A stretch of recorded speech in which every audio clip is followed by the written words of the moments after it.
नमस्कार। नवरात्रि का सबसे महत्वपूर्ण दिन आ पहुंचा है, नवमी तिथि। नवमी तिथि के दिन माँ सिद्धिदात्री की पूजा होती है। जैसे कि नाम से ही पता चल रहा है, माँ सिद्धियों को सिद्ध करने वाली देवी है। माँ सुख, शांति, धन, संपदा के साथ साथ सिद्धि भी देती है। पुराणों अनुसार शिव जी ने भी अपने सारी सिद्धियों को माँ की तपस्या से ही प्राप्त किया था। इन्हीं दिनों जब शिव जी माँ के तपस्या में लीन थे, उन्होंने अपने अंदर एक स्त्री शक्ति की अनुभूति की और यही शक्ति, शिव जी का यही रूप अर्धनारीश्वर रूप में माना गया। कमल में विराजमान माँ लक्ष्मी की ही रूप है।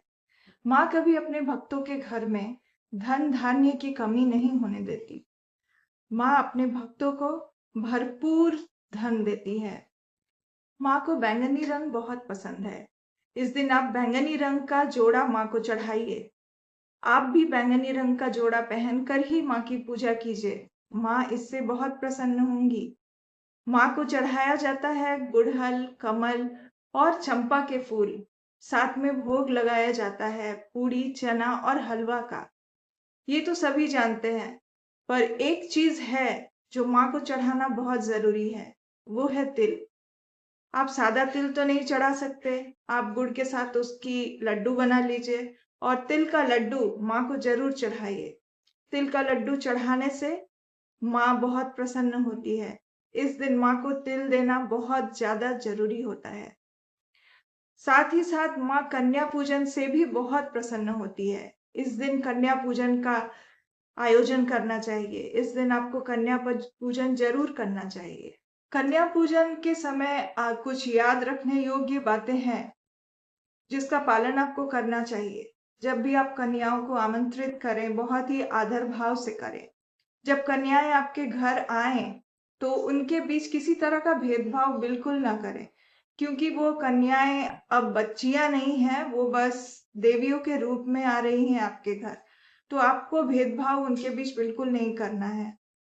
और जिस जगह आप पूजा कर रहे हैं, जिस जगह आप अपनी कन्याओं को भोग लगाएंगे, उस जगह को आप झाड़ू से साफ ना करें, अपने हाथ से किसी कपड़े के सहारे से करें और उस जगह को साफ करने के बाद आसन बिछाए और कन्याओं को वहां बैठाए।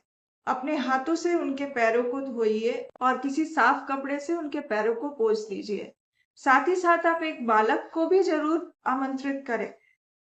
याद रखिए कि कन्या पूजन के दौरान आपको किसी भी तरह की काली चीज का प्रयोग बिल्कुल नहीं करना है।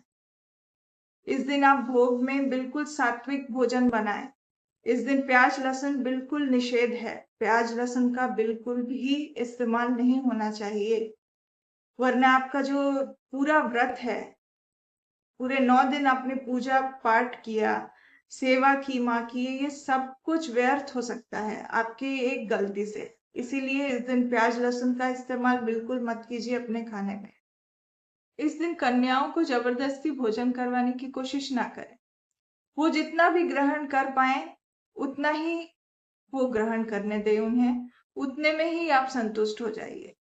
अगर माँ 2 बार भी खाती है आपके यहाँ तो आपके लिए वो बहुत बड़ी बात है। भोजन करवाने के बाद उन्हें उपहार जरूर दें। उपहार में आप क्या क्या दे सकते हैं? उपहार में दे सकते हैं आप श्रृंगार का सामान। लाल चुनरी देना तो बिल्कुल ना भूलें। लाल चुनरी बहुत जरूरी है देना। आप श्रृंगार का सामान दे सकते हैं, पढ़ने लिखने का सामान दे सकते हैं, उन्हें खिलौने दे सकते हैं, फल और मिठाई आदि दे सकते हैं। साथ ही साथ दे सकते हैं आप एक चांदी का सिक्का। कुछ लोग ये गलती करते हैं कि उपहार स्वरूप उन्हें कुरकुरे, चॉकलेट और चिप्स जैसी चीजें दे देते हैं। कन्याओं को आप बच्ची के नजरिए से ना देखें, कन्याओं को आप माता के नजरिए से देखें और उसी तरह का ही उपहार दें। ये सारी चीजों में प्याज लहसुन होता है, जो कि बिल्कुल निषेध है। ऐसी चीजें आपको उपहार से देने से भी बचना है। तो माता को बहुत प्यार से विदा करें और माता को विदाई करते समय आप माता रानी के जयकारे जरूर लगाएं। कई बार कुछ ऐसी समस्या आ जाती है कि कन्या पूजन के लिए कन्याएं उपलब्ध नहीं हो पाती, तो लोग इन चीज से पीछे हटने लगे हैं, नवरात्रों से पीछे हटने लगे हैं। तो ऐसा बिल्कुल मत कीजिए।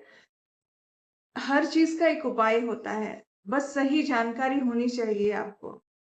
अगर ऐसा है कि आप कन्या पूजन के लिए कन्या उपलब्ध नहीं है आपके आसपास, तो आप एक काम कर सकते हैं कि जिस वक्त आप पूजा करेंगे, जब आप माता रानी को भोग लगाएंगे, ठीक माता रानी के साथ साथ और भी 11 जगह आप भोग लगाइए।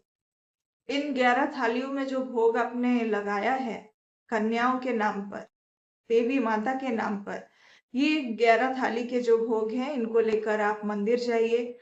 गरीब बच्चों को दे सकते हैं, या फिर आप गाय को भी ये खाना खिला सकते हैं, क्योंकि गाय में 33 कोटि देवी देवताओं का वास होता है।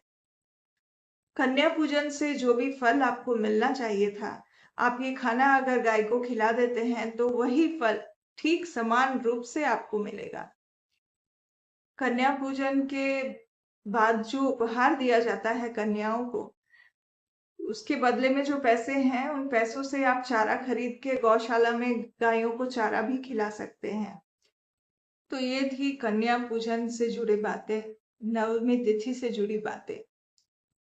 अब नवरात्रों के बाद मैं आऊंगी बहुत सारे अलग अलग टॉपिक्स में आपसे बातें करने, आपको बहुत सारी जानकारियां देने, जैसे कि वास्तु टिप्स, रेमेडीज, न्यूमरोलॉजी, सिजिल और सिंबल से कैसे आप अपनी जिंदगी को और बेहतर बना सकते हैं। ये सारे इंफॉर्मेशन आपको मिलेंगे मेरे वीडियोस से। तो अगर आप अभी तक जुड़े नहीं हैं इस चैनल से, तो जुड़ जाइए, सब्सक्राइब कर लीजिए इस चैनल को और शेयर कर दीजिए अपने सारे दोस्तों में, क्योंकि बहुत ही रोचक और बहुत ही कामगर जो टिप्स हैं और इंफॉर्मेशंस हैं, वो पहुंचने वाली हैं आप तक इस चैनल के जरिए।